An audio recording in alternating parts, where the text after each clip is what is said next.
EasyCash, c'est le premier réseau français d'achat-vente de produits d'occasion et reconditionnés. Vous avez un peu plus de 140 boutiques. C'est quand même une boîte qui fait plus de 200 millions d'euros de chiffre d'affaires. Il y a vraiment cette volonté de faire d'EasyCash une marque plus sexy. En gros, panier moyen, tu prends ton CA, tu divises par ton nombre de transactions. Hyper simple. Maintenant, la médiane, le calcul, il est plus du tout le même. Les deux métriques, elles semblent à peu près les mêmes. Sauf qu'en fait, tu as un écart qui est du simple au double. En fait, ça peut changer beaucoup de choses. Est-ce que tu peux m'expliquer ce qu'est le paradoxe de Simpson, s'il te plaît, PA? Ouais, On essaie. je vais essayer. Alors, c'est parti. On va pouvoir démarrer, PA. Merci beaucoup d'être avec moi. Merci à toi de l'invitation. Bienvenue à tous dans Les Brutes Acquisitions, le podcast dans lequel on décrypte les stratégies d'acquisition des marques qui cartonnent. Cette semaine, je reçois Pierre-Alexandre d'EasyCash. Tu es Traffic Manager, c'est ton titre exact. EasyCash, c'est le premier réseau français d'achat-vente de produits d'occasion et reconditionnés. Vous avez un peu plus de 140 boutiques, ouais.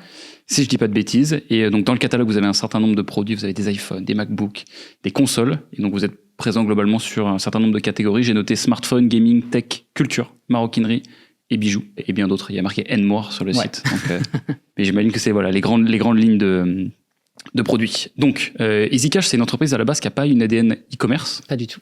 C'est vraiment un réseau de boutiques, de franchise même d'ailleurs. Ouais. Donc toi, tu les as rejoints il y a 2 ans. Je les ai rejoints il y a un peu plus de 2 ans, ouais. Justement pour accompagner un peu sur ces chantiers-là d'acquisition et e-commerce, tout ce qui est traffic management. Ouais. C'est quand même une boîte qui fait plus de 200 millions d'euros de chiffre d'affaires pour donner des grandes fourchettes. Ouais, grande fourchette plus, on est pas mal dessus, ouais. Quand on est une boîte qui fait 200 millions d'euros de chiffre d'affaires et qu'on parle d'e-commerce, ça ne nous intéresse pas que ça fasse 100 000 euros par an. Donc on a besoin de mettre en place directement toutes les bonnes pratiques de l'acquisition. Et donc je me suis noté une très bonne trame pour cet échange qui sera intéressante pour nos auditeurs, je n'en doute pas. On va commencer par parler de paid, avec le lancement de Meta, l'acquisition de Google, l'optimisation de Google, le chantier data, tu m'as dit du coup la modélisation des données GA4, le concept de panier médian qui m'intéresse beaucoup, dont on va reparler, le SEO avec la revue de l'arborescence, le travail de cocon sémantique, un petit rebranding qui a eu lieu, où ça serait intéressé de savoir, un petit gros rebranding, pourquoi est-ce que vous l'avez fait, le thème de la réassurance. Voilà. Ouais. Donc ça fera notre trame, donc ça nous fait un programme chargé, qu'on va essayer de faire tenir en moins d'1 heure. Alors PA, pour la petite histoire, on s'est connus à l'époque où tu étais chez Big Moustache. Ouais. On s'est reparlé du coup quand tu as pris la décision de travailler avec Kuda qui a un petit peu plus de 6 mois, donc comme on bosse ensemble depuis janvier. Est-ce que tu peux nous dire qu'est-ce qui t'a surpris en arrivant chez EasyCash depuis une marque e-commerce classique entre guillemets? Chez Big Moustache, j'avais on va dire le modèle DNVB classique parisien. On en connaît pas mal. Donc le e-commerce était au cœur de la stratégie de la boîte. Je suis arrivé chez EasyCash et pour le coup, c'est pas du tout le cas. Donc j'ai été confronté à pas mal de différences et notamment en techno. J'avais l'habitude des PrestaShop, des Magento, des Shopify, etc. Là, tu as une solution propriétaire. Tu découvres pas mal de choses, tu découvres pas mal de limites. Donc ça, premier choc. Et surtout, comme tu l'as dit, une boîte qui est pas du tout e-commerce à la base, qui a une ADN vraiment retail physique. Et du coup, une chose qui peut se ressentir aussi dans les choix prix. Les plus grosses différences, c'était ça. Après, pour préciser une chose importante quand même, je suis arrivé non pas en tant que traffic manager tout de suite. J'étais SEO à la base. Ça a évolué effectivement après en gros 1 an où j'ai repris un scope plus large. Mais mon scope était plus restreint à la base. Alors, j'ai touché un petit peu à tout quand même parce qu'on avait une structure, on va dire, finalement, même si c'était une assez grande entreprise, alors on est une 50aine au siège, comparé à des DNVB, on peut être, chez Big Moustache, on était à peine une dizaine. Donc il y avait quand même un gap. Est-ce que tu peux commencer peut-être par nous expliquer un petit peu quel est le modèle d'EasyCash? Parce que il est spécifique. Il y a 2 côtés d'EasyCash, le rachat, la revente, le reconditionnement. Ouais. Alors en fait, il y a 2 spécificités chez EasyCash. Donc c'est un réseau de franchise. Ça, on l'a évoqué. C'est quelque chose qui est hyper important parce que, classiquement, tu travailles pour tes clients. C'est toujours le cas, sauf que tu dois aussi travailler pour tes franchisés. Et ça amène des logiques assez différentes. C'est-à-dire que tu as en quelque sorte un peu 2 clients. Tu dois travailler pour tes franchisés en magasin qui, eux, vont s'occuper des clients. Donc, c'est une logique assez spécifique qui est directement en lien avec l'occasion. À l'occasion, on doit effectivement racheter et revendre des produits. Maintenant, qui le fait? C'est justement les franchisés. C'est-à-dire qu'on n'a pas d'entrepôt où on rachète des produits auprès de qui que ce soit d'ailleurs. Tout est dans les magasins. C'est-à-dire que les produits qu'on vend sur le site, c'est les produits qui sont dans nos magasins un peu partout en France, quoi. Et ça, c'est très, très, très spécifique au marché. Et donc tout ça est unifié parce que je sais que souvent les gens du moins sur l'omnicanal, et Shopify le fait assez bien. Alors vous, c'est du site maison, ça veut dire que tout a été développé pour... Comment tu fais pour l'unification du stock? Genre quand tu as un produit... Ça, c'est très propre, encore une fois, ce business-là. Vu que les produits sont en magasin, on n'a pas de synchro en temps réel. Donc, ce qu'on fait, c'est qu'une fois par nuit, on remet à jour nos fiches techniques, nos fiches produits sur le web. Et ça pose parfois certaines limites, mais c'est le fonctionnement qu'on a aujourd'hui. On est aussi contraint par notre volume de produits. C'est-à-dire que tu l'as un petit peu dit, mais on fait pas mal de produits différents. Alors, je vais le faire un peu dans les familles de produits les plus stratégiques, au moins stratégiques, mais on a les smartphones. Les smartphones, t'en as quand même pas mal. T'as tout le gaming, donc c'est console et jeux vidéo. Des jeux vidéo, t'en as balle. Après, t'as tout ce qui est ordinateur, donc informatique de manière générale, tablette, etc. Et effectivement, t'as un petit peu le reste. Alors, vous pourrez aller voir sur le site si ça vous intéresse pour le reste. Mais sur le web, en fait, tu as, on va dire, ces trois familles-là qui vraiment dominent très fort.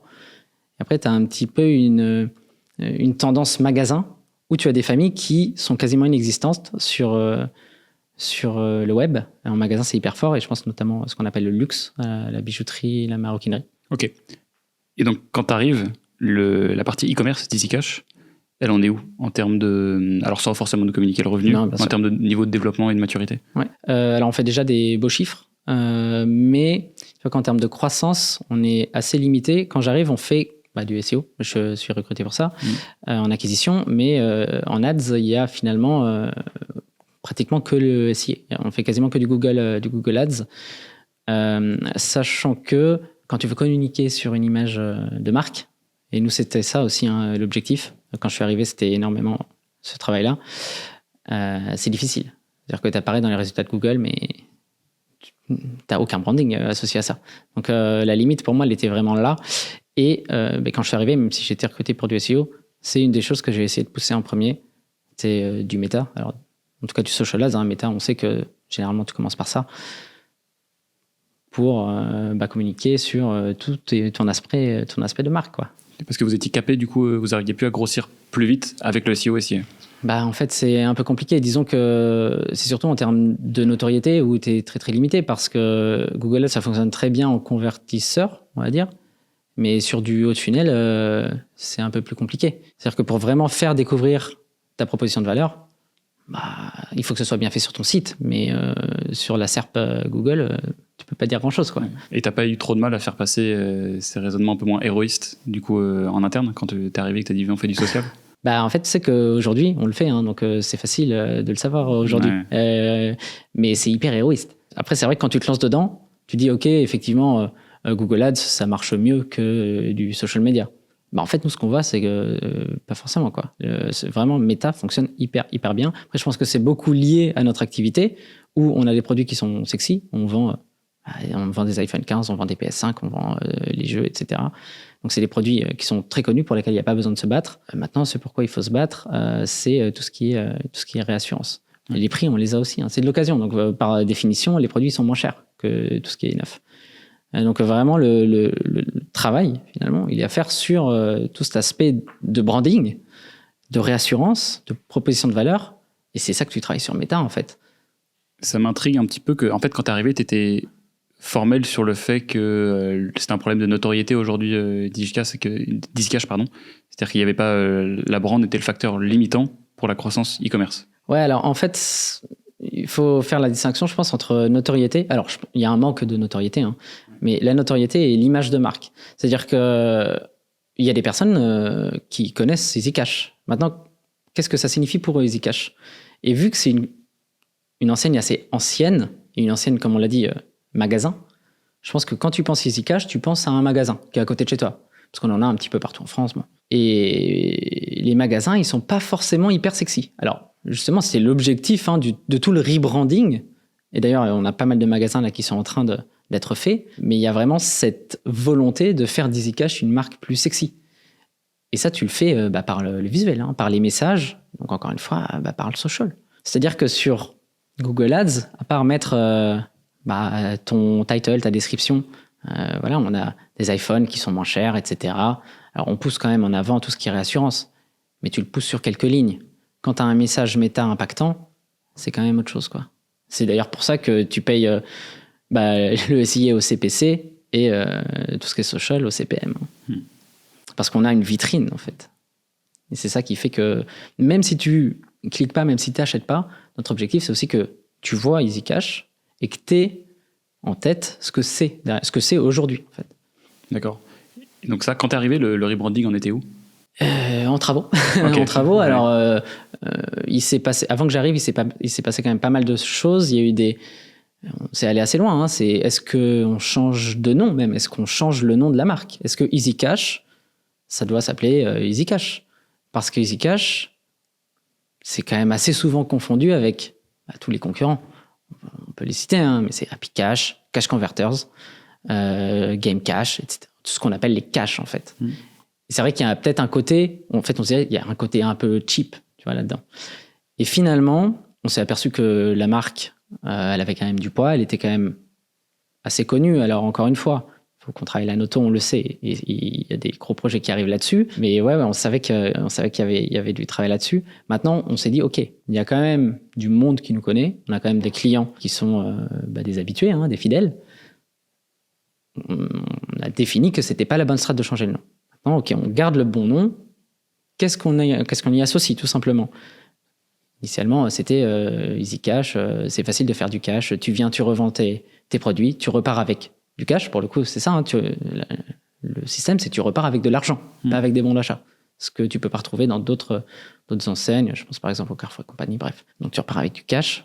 On a repris le EasyCash. On s'est dit, OK, alors on a travaillé avec une agence pour ça. Hein. Comment on le tourne ? On va garder le cash, mais on va le décliner sous un autre sens. D'où notre nouvelle baseline, c'est bon d'être cash. Et du coup, c'est bon d'être direct, franc, d'être transparent, de partager nos valeurs avec vous, etc. Et à partir de là, ça a décliné tout le reste, si on peut dire. Moi, je suis arrivé du coup côté digital. C'était surtout le nouveau site. Migration du site, avec toute la nouvelle image. Et c'était ça le gros taf, finalement, quand je suis arrivé en 2022. Alors, c'est peut-être compliqué de répondre à cette question-là, mais comment est-ce qu'on peut dire qu'un rebranding a marché ? Effectivement, c'est dur d'y répondre. En fait, alors je pense qu'il faut déjà mesurer. Alors nous, on fait des études quanti-quali. Donc quanti plus pour tout ce qui est notoriété. Est-ce que vous nous connaissez ? En gros, je simplifie un peu, mais est-ce que vous nous connaissez ? C'est système d'enquête classique. Hein. Si vous deviez citer une enseigne, 2 enseignes, 3 enseignes d'occasion, lesquelles ce seraient ? Voilà. Bon, bref, tu as toutes ces études-là pour avoir une idée de ta noto. Et après, pour tout ce qui est qualité, ton image de marque, etc., c'est pareil. En fait, c'est qu'est-ce que les clients en pensent. Après, nous, dans tous les cas, on le voit aussi par les avis. On a des formulaires d'avis, hein, d'avis clients. Donc, on le voit à travers ça. Et on suit pas mal de choses. On suit le NPS, on suit la satisfaction client via différentes métriques. Et le rebranding peut avoir un impact sur ça ? Ouais, alors en fait, le rebranding et tout ce qui est associé, je parlais un peu de réassurance, on a lancé pas mal de choses, tout ce qui est garantie 2 ans notamment, où là-dessus, clairement, on le voit. Alors, il y a des choses on voyait dans des demandes, c'est-à-dire que dans tes avis, tu voyais, ce serait bien que vous fassiez ça, etc.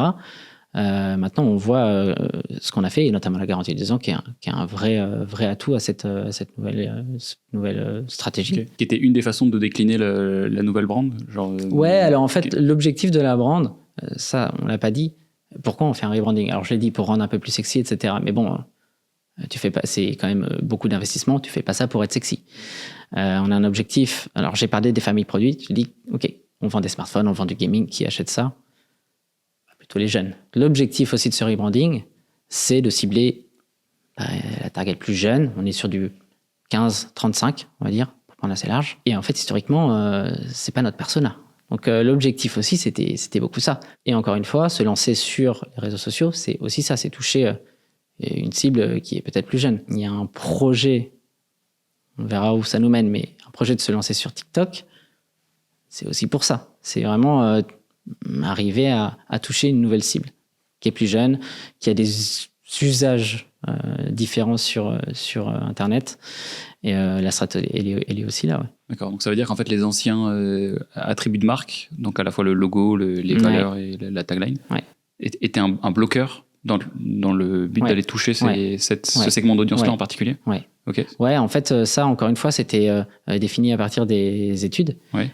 Mais je sais pas si tu vois à quoi il ressemblait le logo. On était sur L'ancien, un rouge ancien, on va dire, un jaune or, en quelque sorte. Le nouveau, effectivement, on est toujours sur un rouge qui est un peu plus frais et du blanc. Mais oui, il y a vraiment une volonté de changer aussi de positionnement finalement via l'image. Parce qu'historiquement, la boîte elle a été créée il y a plus de 20 ans. Qu'est-ce que tu trouvais dans un Easy Cash ? De tout, clairement de tout. Tu pouvais trouver des petites statuettes en céramique de dauphins, tu pouvais trouver des cages à hamsters, tu pouvais trouver des skis, tu avais énormément de choses.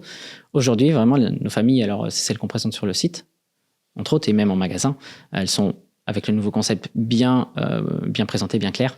Mais si tu veux, quand tu vends des iPhone 15, des PS5, tu es quand même sur des produits, on va dire, assez haut de gamme, en tout cas assez onéreux, parce qu'il faut sortir plusieurs centaines d'euros. Tu peux plus avoir cette image de brocante, en fait. Ouais.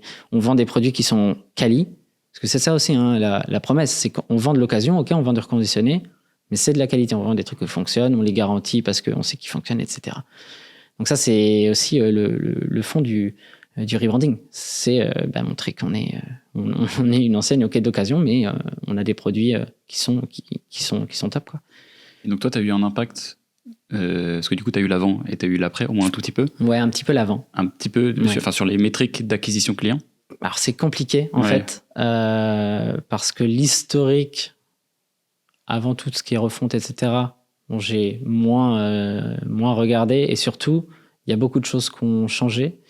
Et se comparer aujourd'hui à l'avant, en fait, c'est même pas faisable parce qu'il y a eu pas mal de changements, notamment GA4. Tu passes du A à GA4. Nous, clairement, quand on a fait cette migration-là, les données, c'était plus du tout les mêmes. Donc, c'est dur de se comparer. Tu vois, c'est comme si c'était deux solutions différentes. Donc, très, très difficile de se comparer. En termes, j'entends, de métriques website. Après, ce qu'on peut regarder, c'est le chiffre d'affaires, le chiffre de reprise. Là, il n'y a pas trop de débat. En 2023, on a fait un plus 20%. Là, en 2024, on est en train de faire un plus 30% par rapport à l'année précédente. Donc, si tu veux, les métriques, elles sont super bonnes. Maintenant, c'est vrai, quand tu veux pousser l'analyse sur tout ce qui est trafic, etc., c'est très, très, très difficile parce que tu ne compares pas les mêmes données, quoi. Ok. De toute façon, j'ai l'impression que les rebrandings, c'est beaucoup aussi de... Même on a beau y réfléchir des années, ça reste vraiment de la croyance. C'est un certain nombre d'études qui te poussent dans une direction, mais à la fin, est-ce que ça a marché ou pas ? Ouais, alors après, je t'avoue que le rebranding, c'est pas moi qui l'ai initié, mais comme je te dis, il y a eu des études de fait et ça n'a pas été fait à l'aveuglette. Je suis curieux parce que c'est un sujet que je connais pas très bien, les rebrandings, et donc moi ça m'intéresse dans la mesure où ça a un impact sur l'acquisition client toujours. Ouais, bien sûr. Alors après, on parle de rebranding, c'est pas moi qui ai piloté le truc. Ouais. Moi, j'étais là. Alors, comme je disais, en plus, surtout en SEO, mais tu as un rebranding, on a pas mal changé de choses sur le site, on a fait toute l'arborescence, etc. Forcément, le SEO, c'est hyper important parce que c'est hyper stratégique déjà chez EasyCash, le SEO. Et il fallait s'assurer qu'il n'y ait pas de perte. Donc moi, mon travail, il était surtout sur la performance du site. Ok, on en est là, faut pas tout perdre, quoi. Ouais. Et toi, à la limite, le truc qui a le plus d'impact sur ton travail de ce rebranding, c'est plutôt les messages de garantie 2 ans, ça te fait rembourser et tout. Ouais, alors ça, c'est arrivé pas tout de suite quand même. Ouais. Il y a des choses qui prennent pas mal de temps aussi parce qu'on est un réseau de franchisés. Et si tu veux, nous, on fait pas les choses et ensuite on fait, on ne pas en franchisé. Voilà, c'est comme ça et maintenant, faites comme ça. Toutes les stratégies, on les élabore avec eux. Il y a un organe décisionnel qui intègre des franchisés pour tout simplement savoir si... Parce que c'est eux qui vont appliquer la suite. Finalement, le business, il est chez eux. Donc nous, on a besoin de savoir aussi si c'est bon pour eux, s'ils trouvent ça pertinent, etc. Donc tu vois que la garantie 2 ans... Alors, il y a des conditions un peu spécifiques. Là, on est dans du légal, mais en fait, la garantie 2 ans, tes produits, quand ils sont d'occasion, ils sont garantis 2 ans. Juste... Pendant la 2e année, il faut prouver que le problème de ton produit, il était présent au moment où tu l'as acheté. Je pense que ça, c'est à peu près impossible à faire. Donc en fait, nous, on a dit, OK, la garantie 2 ans, tu souscris au programme de feed, ça te coûte que dalle, et c'est garanti comme le neuf finalement.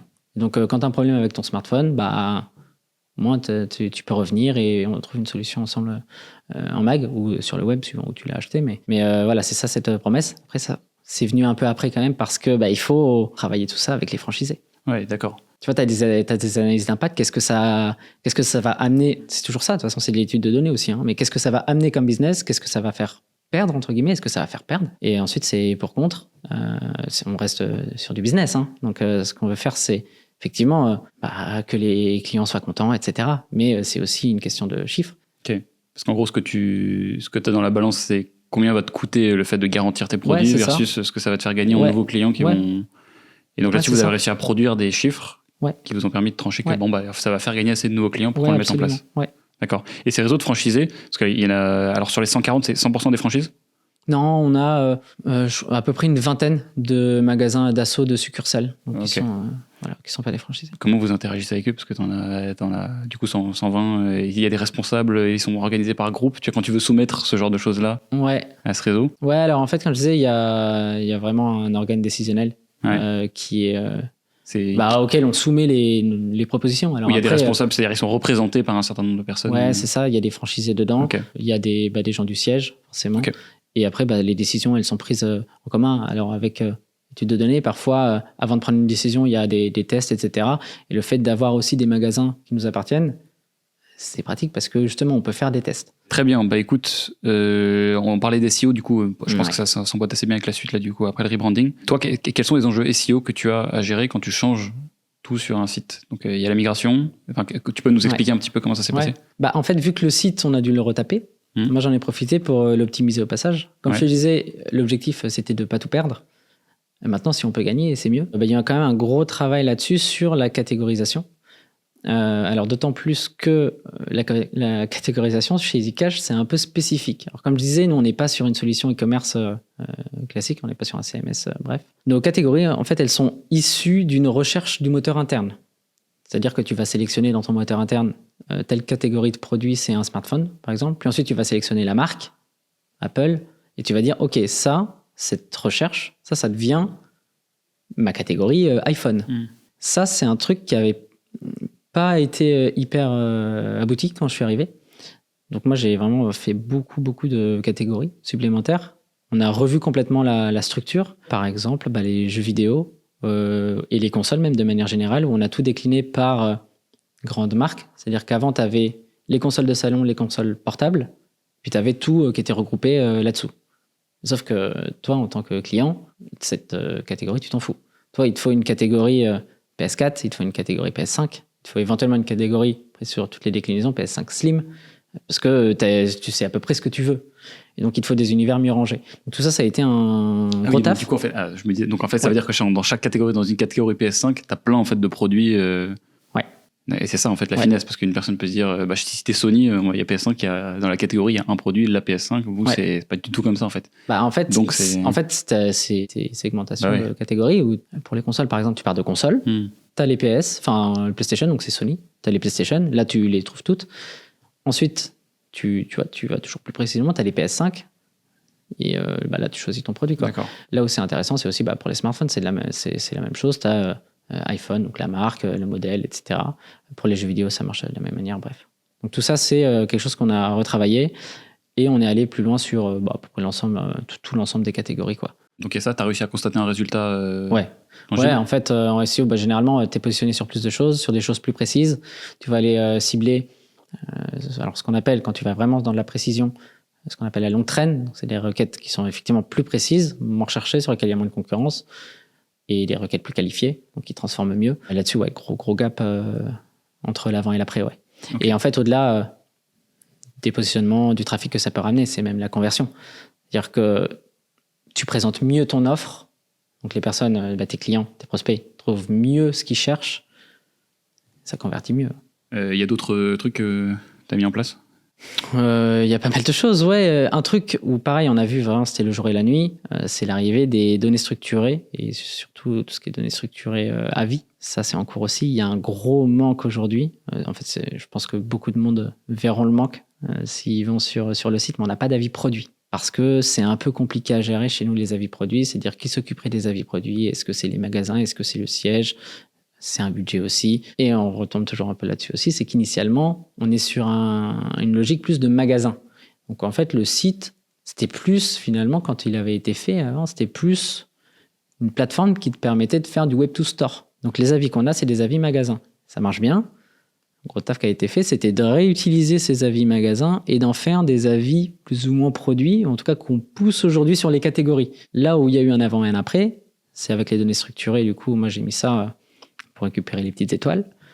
Et c'est le CTR dans Google. Le CTR, il a augmenté à balle entre l'avant-avis et l'après-avis. C'est-à-dire, tu vois, tu as ta catégorie, tu as tes PS5. Tu as tes 5... alors, je crois qu'on est à 4 sur 5. Tu as tes 4 étoiles dans la SERP, quoi. Et ça, pour le coup, c'est, avant même d'arriver sur le site, une preuve de réassurance. Ok. Mais donc, toi, ça veut dire... Alors, pour bien récapituler, si j'ai bien compris, donc une personne arrive en magasin, elle donne un avis sur une PS4, PS5 qu'elle a acheté. Ouais, on envoie des formulaires et en magasin, après un achat ou une revente de produits, et on envoie aussi sur le web. Ok. Et donc là, du coup, tu as 140 magasins qui travaillent pour te feed en avis. En avis sur leur expérience d'achat, que ce soit en magasin ou sur le web, ouais. Okay. Et donc après, toi, ça te fait tes avis sur le site internet. Nous, on le repousse, effectivement, on le repousse après sur le site. Donc quand tu vas sur une fiche produit, en fait, les avis que tu auras, c'est pas des avis produits, c'est des avis génériques d'expérience d'achat ou de reprise. Okay. Mais du coup, moi, j'ai réussi à réutiliser ça pour faire de l'avis sur les catégories. Alors, je me suis pas tenté sur les fiches produits par peur de Google, en quelque sorte, si on peut dire, parce que j'ai connu des cas qui s'étaient fait, des sites qui s'étaient fait un peu plomber là-dessus, et du coup, ils avaient plus du tout d'avis. Et ces fameuses étoiles dans la SERP, qui sont, comme je te disais, hyper stratégiques. Ça veut dire qu'en fait, sur la fiche produit PS5, tu as des avis qui concernent une expérience d'achat random qui aurait pu être faite dans n'importe quel... Sur le site, mais pas poussé en données structurées. Ok. Alors là, les données structurées. Ouais, c'est ce que j'étais en train de me dire. Données structurées, en gros, c'est, on va dire, une technique qui te permet d'envoyer des informations à Google, au moteur de recherche de manière générale, mais bon, en France, on va surtout parler de Google. Donc, il te permet d'envoyer des informations à Google, et lui, il va les utiliser pour les formater, d'une certaine manière, dans les résultats de recherche. Et alors, il y en a plusieurs qui existent. Par exemple, alors aujourd'hui, c'est un peu fait automatiquement, mais par exemple, ton fil d'Ariane, il y a des données structurées de fil d'Ariane, tu vois, pour bien afficher ton fil d'Ariane dans les résultats de recherche. Aujourd'hui, Google, il arrive quand même plutôt bien à le refaire lui-même avec l'arborescence de ton site. Mais les avis, pour le coup, en fait, si on étend même au produit, tu peux lui pousser le prix de ton produit. Et donc, dans Google lui-même, tu as le prix de ton produit. Nous, c'est un truc qu'on a fait, alors sur des fourchettes de prix. C'est-à-dire que sur ta catégorie, tu vas avoir tes iPhone 15, par exemple, ils sont de tel prix à tel prix. Tu as ta fourchette de prix. Tu as éventuellement la disponibilité. Nous, il y a tout le temps de la dispo. Encore une fois, c'est les avis. Pour moi, c'était vraiment le truc qu'il fallait mettre en place, c'est les avis, c'est les petites étoiles. Super clair.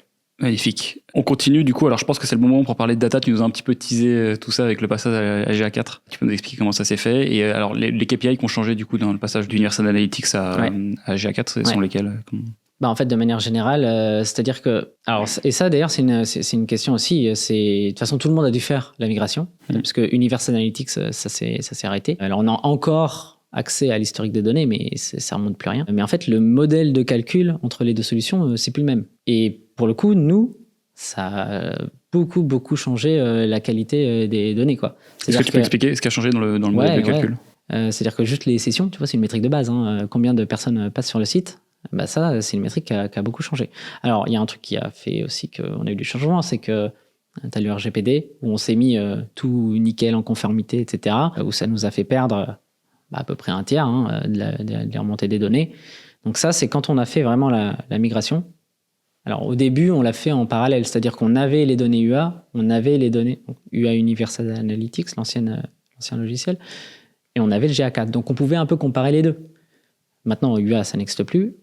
Mais GA4, on l'a pas mal rodé et on a mis en place des choses qui font qu'aujourd'hui, les données, on est franchement pas mal. Et on est vraiment très, très proche de la réalité. Je pense notamment au Consent Mode V2 qu'on a mis en place il y a quelques mois. Tu peux expliquer ce que c'est pour les auditeurs ? Ouais, bien sûr. Consent Mode V2, alors, je ne suis pas techos, mais bon, j'ai participé à ça. Alors, pour info, on l'a mis en place avec notre agence de dev. Mais en gros, l'objectif, c'est le gros changement par rapport à avec et sans, c'est que quand tu l'as pas, donc c'est Consent Mode V2, on est sur du RGPD là. Quand tu l'as pas, si un visiteur refuse les cookies, c'est opaque. C'est-à-dire que les données ensuite qui suivent, tu n'as rien du tout, quoi.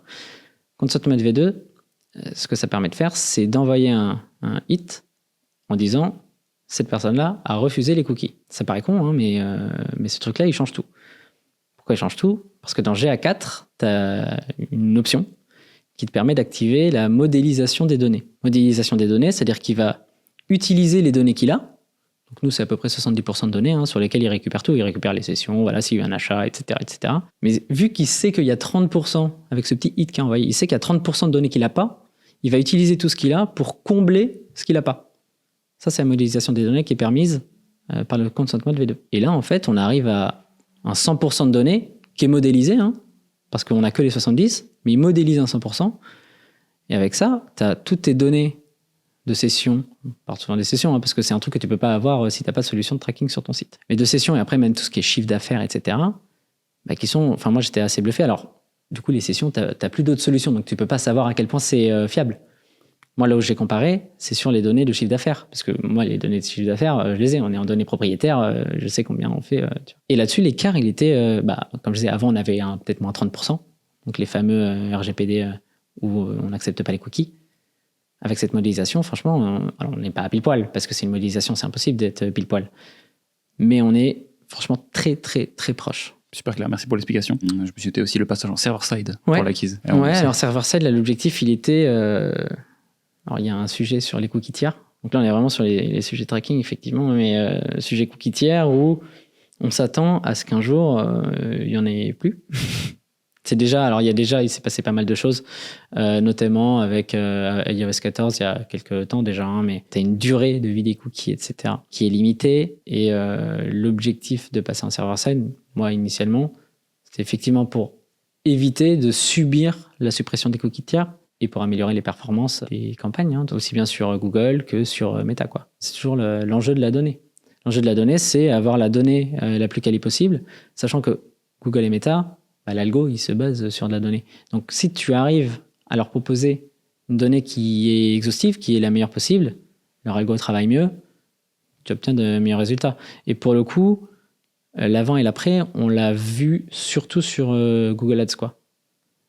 Où il arrive à remonter beaucoup plus fidèlement toutes les données. Et tu as des ROS qui sont bien, bien meilleurs, quoi. Alors, bon, là, donc c'est toujours dans la partie de data. Tu m'as parlé d'une notion qui m'était assez peu familière, qui était le panier médian, que j'ai compris en la lisant. Et je suis curieux de savoir comment est-ce que tu l'utilises. Et j'aurai d'autres questions après. On va commencer par celle-là déjà. Alors, c'est vrai que tu parles de panier médian. Bon, tu sais à peu près de quoi il retourne parce que tout le monde connaît le panier moyen. Ok, tu es sur une moyenne. Là, tu pars sur une médiane.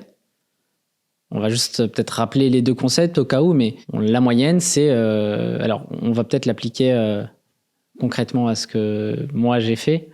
Donc, on va prendre, pour exemple, le panier moyen. Donc, en gros, panier moyen, tu prends ton CA, tu divises par ton nombre de transactions. Hyper simple. Nous, alors pour info, je donne des échelles, mais on est un peu plus d'une centaine d'euros le panier moyen. Parce qu'on a des produits qui coûtent assez cher. Je pense aux smartphones, les consoles, voilà. On a aussi des produits qui coûtent pas cher du tout. Par exemple, les jeux vidéo, on est bien en deçà d'un smartphone. Maintenant, la médiane, le calcul, il est plus du tout le même. C'est, tu prends en gros toutes tes commandes, tu les classes par ordre croissant, décroissant, comme tu veux, de chiffre d'affaires, et tu prends celle du milieu. Est-ce que celle du milieu, elle est de 100 euros ? Chez nous, la réponse est non. Pas du tout. On n'est même pas à la moitié, en fait. Tu vois que les deux métriques, elles semblent à peu près les mêmes. Sauf qu'en fait, tu as un écart qui est du simple au double, et encore plus que ça. Qu'est-ce que ça peut changer ? Tu veux dire, ok, c'est cool, ton truc, mais on s'en fout, quoi. En fait, ça peut changer beaucoup de choses. C'est-à-dire que je vais poser un cas.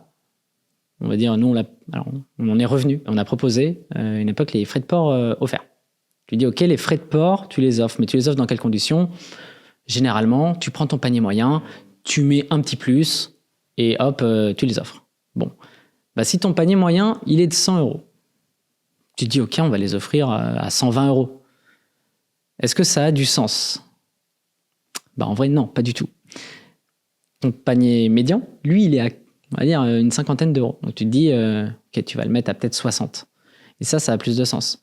Parce qu'en fait, ton panier médian, il est plus représentatif de ta commande lambda, si on peut dire, que ton panier moyen.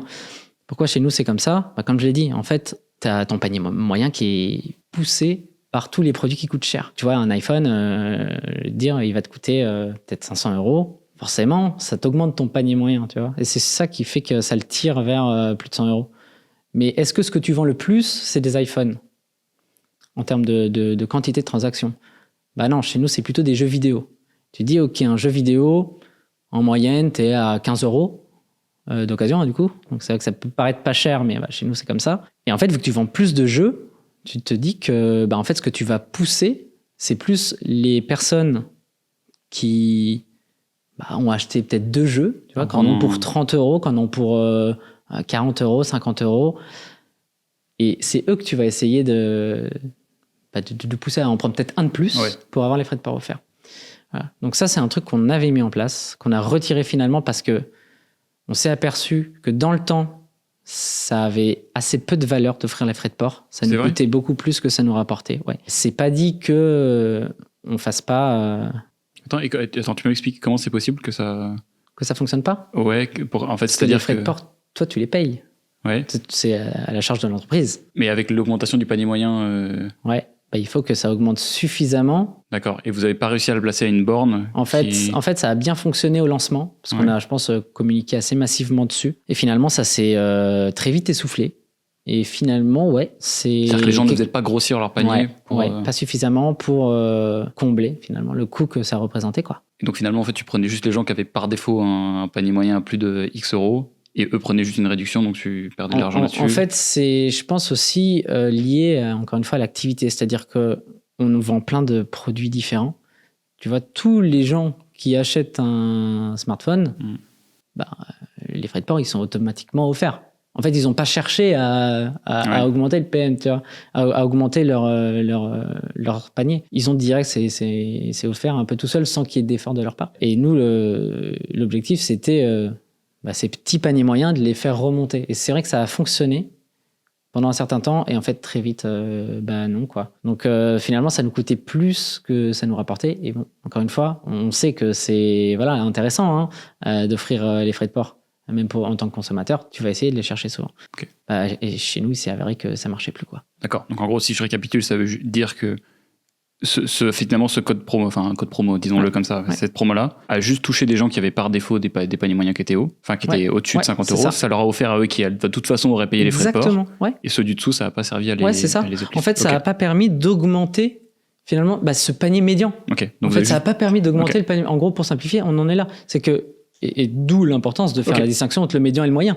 C'est-à-dire que l'objectif, c'est une fois que tu mets ça, ton panier médian, il faut que ce soit au-dessus de 50 €. C'est là que tu as mis ta limite, ou de 60 €. C'est là que tu as mis ta limite. Nous, ce n'était pas le cas. Donc, en fait, si tu veux, si tu n'as pas augmenté ton panier médian, c'est que ça n'a pas fonctionné finalement. Okay. Parce que ta commande au milieu, elle ne reach pas ta limite que tu t'es mise. D'accord. Et il y a d'autres initiatives que vous avez mises en place pour réussir à augmenter ce panier médian? Parce qu'il y a des trucs qui ont marché. Alors, il y a un gros projet qui arrive. Ça, c'est encore une limite d'EasyCash. C'est-à-dire qu'aujourd'hui, tu peux commander dans un seul magasin sur le web. Dès que tu ajoutes un produit à ton panier, tu es limité au stock de ce magasin. Ça peut sembler bizarre. Sauf que là, c'est vraiment une logique. Encore une fois, c'est des enjeux de logistique, etc. C'est assez compliqué. Mais aujourd'hui, tu es limité à un magasin. Donc, en gros, quand tu es sur le site, dès que tu veux faire une commande, c'est un peu comme si tu étais dans le magasin dans lequel tu as ajouté ton produit. Ça peut être limitant. Parce qu'on va reprendre le cas des jeux vidéo. Tu veux t'acheter 3 jeux. Tu en as 3 en tête. Peut-être que les 3 jeux, ton magasin, il les a pas. Donc toi, tu vas vouloir acheter dans peut-être 2 magasins différents pour avoir tes 3 jeux. Ça, ce sera possible normalement à partir de l'été, de l'été 2024. Ok, donc c'est la mutualisation des stocks. Pouvoir acheter dans plusieurs magasins en même temps. Ça paraît évident. Mais techniquement, ça se fait quand même pas tout seul, quoi. Ok, donc ça, nécessairement, ça va faire augmenter les paniers moyens parce que c'est des produits en plus qu'ils vont pouvoir mettre dans leur panier qui avant n'étaient pas dispo et qui voulaient acheter. En fait, tu es un peu sur le système de... Alors, sans parler de cross-selling, mais c'est pouvoir passer une commande sur plusieurs produits, tout simplement de produits qui sont présents sur ton site. Ça paraît tout logique, mais aujourd'hui, tu ne peux pas. Tu es limité au stock de ton magasin. Encore une fois, tous nos produits sur le site, ils sont dans les magasins. Donc ça, c'est quelque chose d'assez propre aussi à notre activité, mais c'est assez limitant. Là, l'objectif, ça va être va faire sauter cette limite, quoi. Donc, tant qu'on est sur le panier moyen, médian, Ouais. est-ce que tu peux m'expliquer ce qu'est le paradoxe de Simpson, s'il te plaît, PA? Ouais, On essaie. je vais essayer. Ouais, je vais essayer. Alors, c'est, comme je disais tout à l'heure, c'est un peu compliqué d'expliquer sans présentation mathématique, mais en gros, c'est une logique statistique selon laquelle, quand tu pars d'un ensemble de données en macro, le résultat que tu en tires peut être différent de ces mêmes données que tu sectionnes en plusieurs sous-ensembles. On va être plutôt concret là-dessus, parce que c'est peut-être pas très simple à comprendre comme ça. On va rester sur l'idée de panier moyen, pour simplifier.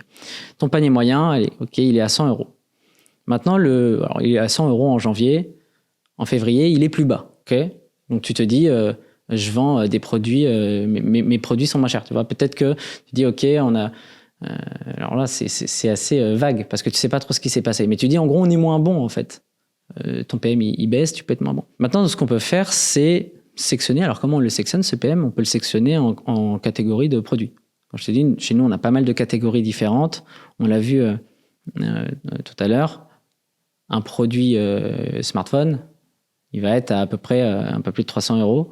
Un produit jeu vidéo, il va être à plutôt une quinzaine d'euros. Et ben là-dessus, déjà, il y a un élément de réponse. C'est que tes produits, ils sont super différents. Ils ont des valeurs hyper différentes. Ce que tu vas faire, c'est que tu vas analyser le panier moyen de chacune de ces catégories de produits. Et là, tu vas regarder ce qui se passe. Et potentiellement, ce qui peut se passer, c'est que tout augmente. Et nous, c'est quelque chose qu'on a vu. En fait, ton panier moyen par produit, il peut lui augmenter.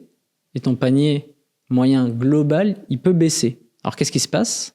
En fait, c'est les volumes que tu vends, tout simplement. C'est-à-dire que nous, la grande majorité des produits qu'on vend, c'est des jeux vidéo. Et avec le travail qu'on a fait, notamment SEO, mais aussi en ads, on pousse beaucoup le gaming.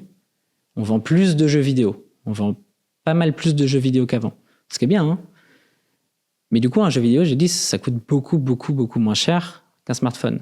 Donc, si tu vends plus de jeux vidéo, et peut-être même plus aussi de smartphones, mais dans une moindre mesure, en fait, même si les paniers moyens, ils augmentent de chaque catégorie, tu vois que sur le global, ta part de produits peu chers, les jeux vidéo, en fait, elle va l'emporter sur ton PM au général. Et ça, c'est quelque chose qui peut sembler contre-intuitif, mais parfois en creusant les données, et encore une fois, je pense au panier moyen, parce que nous, c'est quelque chose qu'on a constaté, en creusant ta donnée, en allant voir un peu plus précisément de quoi il en retourne, ce que tu fais normalement, parce que quand tu vois ton PM baisser, t'es pas en mode « Ah, ok, bon, dommage ». Alors, t'es censé un peu creuser. C'est ce qu'on a fait. Et c'est ça qu'on a trouvé là-dessous. C'est qu'en fait, même si ça va mieux sur l'ensemble de tes catégories, donc tu vends des produits plus chers, par exemple, tu vois, la PS5, on en vend beaucoup plus parce que pendant une période, on n'en avait pas, tout simplement. Donc on vendait beaucoup de PS4. Là, maintenant, on vend des PS5, plus cher, normal. Les jeux vidéo, dès que tu as des sorties, etc., des grosses sorties, je pense par exemple, il y a des Mario qui sortent, etc., tu sais que tu vas vendre des jeux vidéo un peu plus chers. Ton PM, il augmente par catégorie, mais au global, si tu vends beaucoup plus de jeux vidéo, ce que nous, on a fait, du coup, ça baisse. Ok. Encore une fois, il y a pas c'est pas mauvais ou bien. C'est juste savoir analyser pour prendre éventuellement des décisions en conséquence, quoi. Ok, donc si je récapitule pour voir si j'ai compris. Donc, en gros, c'est une leçon de ne pas s'inquiéter parfois quand ton panier moyen descend. Ça peut juste être que tu as surperformé sur ta catégorie de produits qui étaient des faibles paniers moyens. Donc, tu as vendu beaucoup de paniers moyens à 30 balles, alors d'habitude, c'est du 100 euros. Donc, il est devenu surpondéré, ce qui fait que la moyenne des deux... ok. Ta part de produits peu chers peut avoir augmenté par rapport à l'ensemble. Du coup, ton PM baisse, c'est normal, tu vois, c'est mécanique, hein. Mais c'est pas pour autant que c'est pas bien. Alors après, peut-être que ça peut être mauvais. Encore une fois, ça dépend vraiment du business, ça dépend de tes enjeux stratégiques.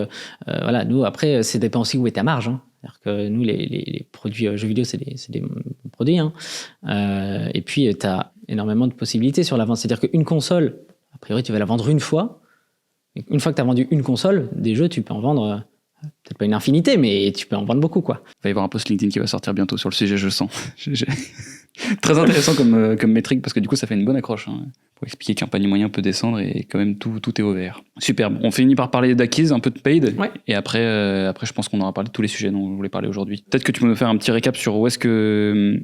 Alors, vous en étiez avec votre mix acquisition qui était, juste SEO, du coup, là, compliqué de factoriser des dépenses, que du Google. Ouais, quand est-ce que Meta est arrivé? Quels résultats vous avez obtenus? Comment est-ce qu'on s'y est pris? Comme on l'a un petit peu évoqué tout à l'heure, moi, le centre, ce que je voulais qui devienne le centre de la strat, c'était le social ads. J'y croyais dès que je suis arrivé, en fait, même si j'étais sur du SEO. J'avais déjà fait de l'ads chez Big Moustache notamment. J'étais sur Meta, sur Google. J'étais persuadé que pour EasyCash, Meta, ça fonctionnerait. Social ads de manière générale. Du coup, je me suis pas mal concentré là-dessus. D'où aussi notre collab ensemble sur tout ce qui est créa et media buying. Bon, aujourd'hui, les résultats, ils me font pas mentir. Ça fonctionne hyper bien. Et c'est ce qu'on travaille beaucoup avec vous. C'est ce qui performe finalement le mieux. Alors, c'est aussi pas évident d'avoir une vision très concrète de l'efficacité de tes campagnes parce que là-dessus, tu as de la vue. C'est-à-dire que, alors, tu as ta fenêtre d'acquisition. Nous, on est en 7 jours post-click, 1 jour post-view. J'ai quand même une volonté d'ajouter à la fenêtre d'acquise la vue parce que c'est la grosse différence, enfin une des grosses différences avec Google Ads quoi. Mais si tu prends cette fenêtre là par rapport à du Google Ads, on est même meilleur. Et ouais, la strat elle est vraiment là-dessus. Et comme j'expliquais aussi tout à l'heure, pourquoi c'est important pour moi? Parce que c'est quelque chose, c'est un format sur lequel on va pouvoir communiquer sur des valeurs, sur une image, sur. Alors on l'a pas trop évoqué, mais l'économie circulaire. C'est aussi quelque chose qui fonctionne. Et nous, c'est notre métier finalement. Tu fais de l'occasion. Donc, tu rachètes des produits, tu les remets sur le marché. L'économie circulaire, aujourd'hui, c'est quelque chose qui fonctionne très bien. C'est peut-être pas forcément le déclencheur le principal. On va pas se mentir, le déclencheur principal, c'est le prix. Mais c'est quelque chose qui est hyper important aussi, sur lequel on peut communiquer. Là où, sur Google Ads, t'es très limité. Alors, ça fonctionne très bien, Google Ads, encore une fois. Mais en termes d'optimisation, en termes de stratégie, c'est quand même beaucoup plus limité. Je trouve que ce qu'on peut faire sur du social. Après, tout ce qui est SEO, on continue le travail. On a encore pas mal de choses à faire. Après, SEO, c'est quand même assez souvent limité par la technique. Moi, je l'ai vu à plusieurs reprises et encore aujourd'hui où il y a des choses que j'aimerais faire, mais le site ne le permet pas forcément. Donc, il faut prévoir des optimisations, tout simplement. On a 2 PO qui travaillent chez nous. En ce moment, il y en a un peu plus, mais on travaille avec 2 PO chez nous et qui sont en charge des évolutions du site, des sites finalement, parce qu'on a techniquement pas mal, mais on va en retenir surtout 2. Tu as la vente de produits et la reprise de produits. Et la reprise où nous, on propose un système de cotation, un peu comme un Argus. Mais du coup, tu as tout cet aspect-là où, côté SEO, ouais, on est pas mal limité. Alors après, les résultats sont quand même excellents. Je l'avais dit tout à l'heure, mais on fait plus 30% là, en 2024 sur les 5 premiers mois par rapport à 2023, sur un marché qui peut sembler facile, parce que, ok, l'occasion, effectivement, c'est un peu le boom. On sait que, en plus, il y a un travail qui a été fait par les grands avant nous qui permettent d'évangéliser tout ce qui est occasion, parce que c'est pas forcément vers ça qu'on va se tourner en premier. Ça peut justement faire peur, etc. Après, voilà, les back market, même Le Bon Coin, Vinted, finalement, c'est un peu des concurrents, mais ils font aussi le travail à nos côtés pour modifier finalement des usages et des habitudes consommateurs. Parce que pour vendre de l'occasion, il faut aussi que l'occasion ce soit peut-être pas un réflexe, mais en tout cas que ce soit déjà une idée. De se dire, ok, j'ai besoin de changer de smartphone, je vais peut-être regarder ce qui se fait en occasion ou en reconditionné. Est-ce que peut-être tu veux rentrer un peu dans le détail de ce qui marche bien sur Google et sur Meta? Ouais, alors pour rentrer un peu plus en détail dessus, disons que sur Google, on est assez... alors nous, on fait surtout du search. On n'est pas trop encore sur YouTube. Là, on commence à avoir des créas vidéo. De toute façon, c'est ce qu'il faut et on commence à en avoir avec Kudak. Après, ce qui fonctionne le mieux, je vais te dire en univers, surtout en univers produit, on va être vraiment sur gaming, smartphone, un petit peu informatique. Et alors là-dessus, après, on a lancé pas mal de PMax. Les PMax, je vais te dire, ça fonctionne bien, mais c'est assez flou parce que c'est assez opaque finalement. Donc tu sais combien tu mets dedans, mais après comment ça s'organise, etc. C'est le principe de la campagne, c'est un peu opaque. Après, il y a un truc qu'on a lancé qui est finalement assez récent aussi pour nous et qui fonctionne hyper bien. On l'a lancé, je crois, l'année dernière. C'est Google Shopping. Alors, ça semble aberrant ce que je dis, parce que Google Shopping, c'est un peu la base. Mais quand tu vends de l'occasion, c'est pas si facile parce que nos produits ils changent. Donc j'ai dit, on fait une mise à jour une fois par jour. Ça se passe la nuit. Pareil, ton flux sur Merchant Center, tu peux le modifier. Enfin, tu peux le mettre à jour une fois par jour. Sauf que moi, j'ai un produit sur mon flux. J'ai un produit, un prix. Mais je vends de l'occasion. Donc en fait, ce produit-là qui a ce prix-là, peut-être qu'il va partir et peut-être que le prix du prochain produit, il sera peut-être 1 euro plus cher. Ça c'est quelque chose avec lequel on doit deal. Et d'ailleurs, tous les back market, c'est pareil. On doit tous faire avec ça. Savoir que ton flux, il n'est pas forcément en rapport avec ce que tu as sur ton site. En vérité, il peut y avoir des écarts. D'ailleurs, on travaille pas mal avec Samy, en tout cas autant qu'on peut là-dessus, mais ça pose pas mal de problèmes avec Merchant Center. Mais ça, c'est un truc qui marche quand même hyper bien. C'est pour ça que on a des soucis. En tout cas, on veut pas que ça coupe. Il y a une possibilité là-dessus, que ça coupe.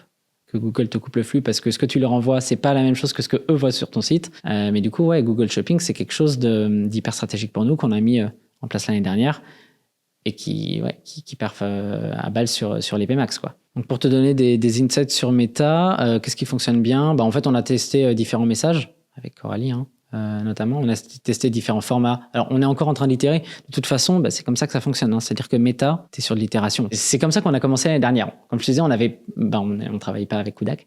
On n'avait pas grand monde en interne qui était capable, en tout cas, qui avait les connaissances, parce qu'on a des personnes qui font de la créa. Mais faire de la créa pour de la publicité, mine de rien, c'est quand même une compétence un peu spécifique. Puis après, ça prend du temps. Donc on n'avait pas ces ressources-là en interne. Et finalement, aujourd'hui, c'est le cas. Donc, ce qu'on fait, c'est qu'on itère. On teste les messages, on teste les formats, on teste les plateformes. Et puis, alors après, c'est toujours la même chose. Les campagnes, c'est assez opaque. Alors, c'est assez récent aussi, mais on est en train de lancer de l'ASC. Difficile de voir ce qui se passe au travers. Mais en tout cas, tu vois quand même tes créas qui fonctionnent le mieux. Et on essaye de... de toute façon, c'est le travail de tous. C'est de prendre ce qui fonctionne, comprendre ce qui fonctionne dans cette créa-là, essayer de recréer quelque chose à partir de ces éléments-là, itérer, etc. C'est du test infini, quoi. T'essayes, et puis tu réessayes, et puis tu réessayes. À chaque fois, t'essayes d'aller chercher de mieux en mieux. Et donc ça, on y arrive quand même plutôt bien. On voit vraiment la différence entre le début d'année et même l'année dernière, et ce qu'on arrive à faire aujourd'hui. Chose qui est hyper importante parce que là, on va arriver, nous, dans la grosse période de l'année. À partir de cet été, ça va... Mais du coup, pour Noël, moi, je me suis gardé un budget, notamment tout le tournage qu'on va faire aussi avec Guillaume, qui est prévu pour ça, pour avoir vraiment le maximum de ressources pour Noël et pour être plus visible dans la période qui est la plus chaude pour nous. Top. Écoute, merci beaucoup. On a couvert tout ce qu'il fallait. On a parlé de rebranding, d'SEO, de paid et de data. C'est magnifique. Écoute, je pense que ça a été très dense en informations, donc de la part des auditeurs, merci beaucoup. Je te pose la toute dernière question de ce podcast. Donc la dernière question des Brutakis, c'est toujours la même. C'est est-ce qu'il y a une autre marque dont toi tu admires les stratégies d'acquisition ? Alors il y en a plusieurs. Il y en a pas mal qui sont passés avec toi d'ailleurs. Mais là, c'est vrai que la première qui me vient en tête, c'est Boku. Ouais. Boku que j'ai découvert comme beaucoup sur les réseaux. Et je me suis un peu penché sur les créas qu'ils faisaient. Alors je suis allé dans la librairie Meta, tu vois, tout con, mais c'est une sacrée machine. Je trouve ça hyper intéressant. Après, il y a un truc qui fonctionne très bien, et surtout chez DNVB, c'est l'incarnation de la marque. Je trouve que le fondateur, il fait ça hyper bien. C'est drôle. C'est son image de marque et c'est super drôle, c'est super bien fait. C'est quelque chose que tu retiens.